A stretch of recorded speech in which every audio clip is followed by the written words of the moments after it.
Probably the biggest thing, and the biggest thing you can notice downtown is the wrap-up of the Stellar project. So the streetscapes are done.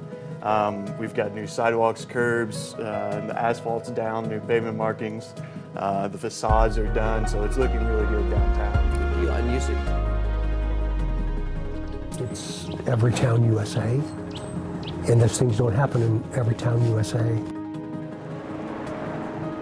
We need as many attractions in the community to bring people in from the Hoosier Heartland Highway as we can, and chief among those attractions is the Delphi Opera House. The Opera House began as City Hall, built in 1865 and named for the Grand Hall on the 3rd floor. The first event was a ball for soldiers returning home from the Civil War. In 1882, it was converted to an opera house, adding a balcony, fine wall coverings, tiered flooring, and folding theater seats. But in 1914, the Opera House was closed for having only one exit. The theater became a storage room for the next 80 years. A lot of the businesses were empty, for rent, for sale, and it didn't look very promising. You wouldn't see any cars. It looked like a ghost town. After 5 p.m., everybody go home. We were sort of at a threat versus opportunity, and it was make or break time. Sort of at a threat versus opportunity, and it was make or break time. In 1995, the Hamilton Street Bridge collapsed under the weight of a utility truck that was way over the weight limit. So an unfortunate accident kind of led to a fortunate outcome. The Preservation Society received a settlement, and with that settlement, we were able to purchase 2/3 of the Opera House building. It was a mess up in the Opera House, full of discarded merchandise, shipping crates, fallen plaster and wallpaper hung in shards. By 1997, the Preservation Society was able to get the building listed on the National Register of Historic Places and started an amazing cleanup. After buying the final 1/3 of the building in 2007, the Society began restoring the front facade, capturing lots of attention with the progress. In the historic theater itself, we widened the proscenium for better sight lines and removed the fixed seats and tiered flooring. 5 of the original Victorian wallpapers were reproduced and other decorative elements restored, including faux bois finishes. And a grand stair was added from the ground floor ticket lobby. When I first walk in here, the thing that really grabs me every time are the wallpapers. I love to be able to take people up here who have not seen the space before and their reaction as they walk into the room, and they're just awestruck. They're always amazed when they get here. One word: transformation. Preservation. It's the rebirth of Delphi. I think the Opera House has become the new centerpiece for Delphi. Delphi Opera House President Anita Whirling says it's enough to bring you back in time. You get a strange feeling when you come up on stage here and realize that people like James Whitcomb Riley performed here, and you look out into what will have seats shortly and sense, the audience that is here today could just as easily have been an audience from the mid-1800s. Brosman says you won't have to wait much longer for that feeling. I would say we're 90% complete. There's just a few things that need to be finished. So we're really very hopeful that in the next 3 weeks, we're looking to actually move into the space. And tickets are already going on sale for upcoming October performances, including Emmy Award winner actor and musician Jeff Daniels. Brosman says the Opera House will have positive effects on the community, not just economically, but emotionally too. It'll just revitalize the community, and I just think that, it's happening at a great time. We're already seeing yield from this. It's great for our community, it's great for this business, and now where it is today, and we have a performance tonight. So tonight they've got Tad Robinson. He's a great blues artist. It's going to be a great event. Congratulations to Delphi Preservation Society, winner of Indiana Landmark's 2017 Cook Cup for outstanding restoration for its transformation of the Delphi Opera House. Keep on living and enjoy myself some kind of way. Had several fires in the last couple years. All of them have proved to have been arsons. Firefighters respond to the third fire at the same house in the past year. Good evening, I'm Jeff Smith with fire. Buildings along West Main, they're all interconnected, of course, and if this spreads to that entire block, and it looks like it is, this could just be a horrible disaster for Delphi. During hours of November 25th, 2009, smoke started to billow out of one of the apartments above the Office Tavern. It took area fire departments hours to get the fire under control. The building was a total loss. They said the Office Tavern is burning. And I said, well, that's where I was headed. And he said, well, your hamburger's going to be well done time you get there. I don't know who's winning, them or the fire. It's been a constant battle since fire crews were called at 10:46 Wednesday morning. The Delphi Fire Department says the fire started in a second-story apartment above the Office Tavern. There were people still going in and out of the tavern. They didn't know it was on fire. It was 10 minutes later before they realized it was on fire. Once fire trucks arrived on scene, crowds started to gather outside. Delphi resident Rachel Maxwell says the Office Tavern has been a friendly meeting place for years.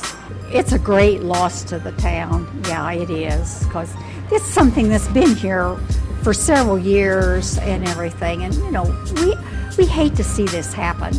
The Delphi Fire Department says the tavern sustained water and smoke damage. It is not known what will happen once the fire is out upstairs. I imagine they'll have to tear it down. I can't imagine they can fix it. It was pretty bad shape anyway. The new location on West Main Street is better. He says it offers more parking and room for sitting. Employees of the Office Tavern say they waited patiently for it to reopen. We had to get it going back. I needed my job back. I mean, I like my job. I love working with people. And so we tried to get it back open as soon as we Jeremy could. says her daily customers have returned, along with some new faces. And we had good lunches, but they've almost doubled and tripled on our lunches, and it's just been unreal how much busier it is. And people come in, every day there's somebody new coming in and said, well, I haven't been in to see it yet. I mean, as long as we've been open, it's amazing. This could just be a horrible disaster for Delphi. Quite a big fire in Delphi. It's affected multiple businesses there, and the response is ongoing. Are a total loss. Treasures in the Woods is a bait and tackle shop, and next to it is All BQ's, a barbecue restaurant and caterer. They are separated by a wall inside that building there. Peters joins us live from Delphi this morning. Trevor, what can you tell us about this string of fires?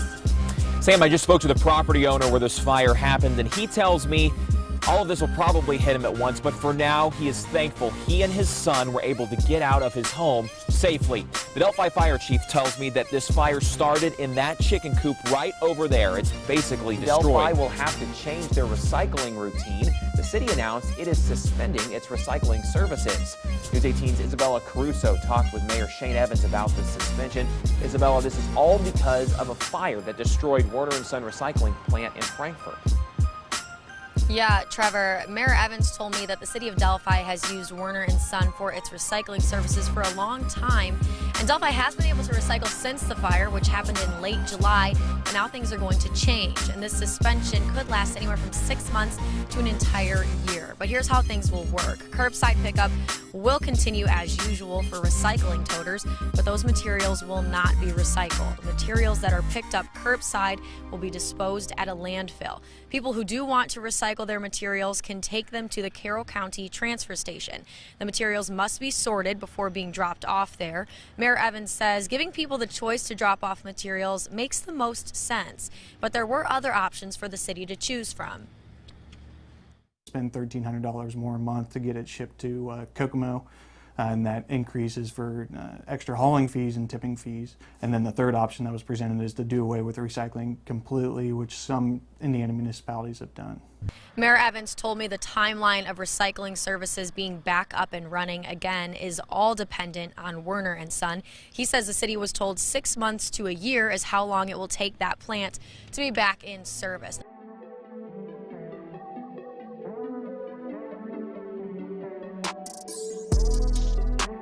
Where are Libby and Abby? These two teen girls have not been spotted in nearly 24 hours.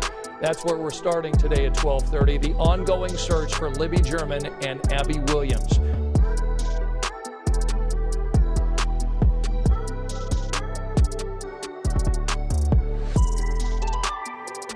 The Monon High Bridge, which is part of the Monon Trail, was built in 1891 by the Monon Railroad.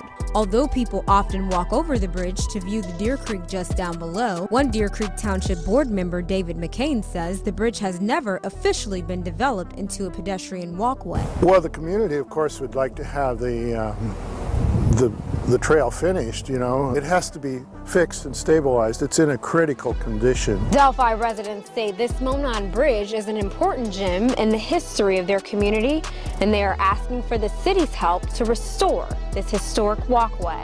It's a very long bridge. It is in very good shape except for this one pier. McCain says the bridge is 850 feet long, and it is the third longest railroad bridge in Indiana. The bridge is deteriorating, which makes it dangerous to walk on. In order to fix it, the entire project will cost around $300,000. The community came together to support getting a grant from Indiana DNR that would allow for the decking and railing of the bridge for pedestrian use. McCain was involved in helping to write the grant to the state's Department of Natural Resources, and the Deer Creek Township was approved the maximum amount of $150,000 toward making improvements. They also received $37,000 from the township, but that doesn't cover the bill. Before these changes can be made, the first pier must be repaired, which would cost around an additional $100,000. We don't want the bridge to fail and collapse. We want to be able to fix it. The bridge is owned by CSX, and before any repairs can be made, it must be approved by the owner. After negotiating for more than 2 years, CSX has agreed to donate the bridge and $37,000 for the project to a nonprofit organization willing to take the responsibility. But before repairs to the recreational trails project begins, the bridge must find a new rightful owner. That good trumps evil. The ink was essentially drying on an ownership change when February 13th, 2017 came. It actually transferred from CSX to Indiana Landmark just days after Abby and Libby were killed. We pulled off any activity out here. We held off on pre-development work, soil testing, surveying, knowing that investigators needed to be able to do their job. Now, 3 years later, the bridge is becoming a pedestrian trail. Thanks to a grant from North Central Health Services, crews have just finished repairing a damaged pier. The next phase begins early this summer to deck and put up rails. The western third of the Monon High Bridge, about 300 feet in total, right out to about that second platform there, will be paved and decked. The eventual goal is to finish the entire bridge with a path that connects all the way back to Delphi. Following February 2017, trail safety became a really important issue. Our motivation before was really preservation, and then following those events, it became preservation and trail safety. The city of Delphi is working too. A $1.2 million grant from the state will help pave the trail, widen it 10 feet, and help with soil erosion. It's one of the assets that this community has that a lot of others don't, and a lot of others want to emulate. If you see the successful communities in the state of Indiana, they're trying to put trails in. They're trying to make it pedestrian friendly, biking friendly. And despite the bridge's tragic past, Indiana Landmark says people are on board for a new future. There's not been resistance, and the community really has continued to support this effort. You know, those events did provide greater motivation to move this forward, make sure we're successful in completing this, and with greater sensitivity. The bridge is currently on private property, so Indiana Landmarks say if you are trespassing, if you go back there, you are trespassing.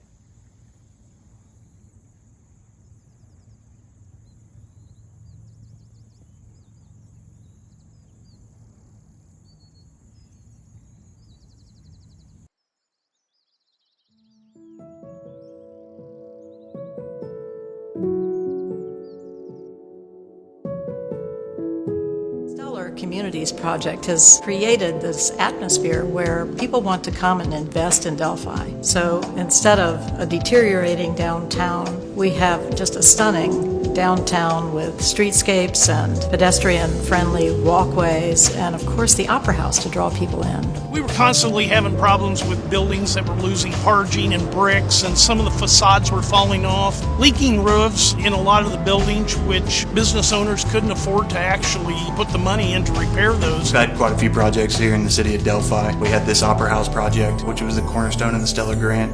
We've had facade restoration, streets, sidewalks, trails, and owner-occupied rehabilitation done within the city. The whole view, the curb appeal. As you drive through town, the facades are opened up, the buildings are opened up, they're brighter, they're lighter, they're back to the historic colors. It's great to see restaurants able to put seating out on the street, so it just makes it just a more walkable community with really a lot going on. We have a trail that connects neighborhoods to the downtown and schools and community attractions. There's just transformations all over the place. The streets used to be pretty empty after dark, and now with new businesses within the community, there's a vibrancy, there's a sense of life. What they have is they've got the basics taken care of. Now the town can focus on its economic development opportunities, attracting people to be here and starting to move the town forward. We're heading into really a new era. It's kind of the renaissance for Delphi. Many people are returning, people who were born here. That is coupled with people who see it for the first time and would like to move here or invest money in the community, or just come for a weekend for the entertainment and enjoy the canal center and all of the other amenities that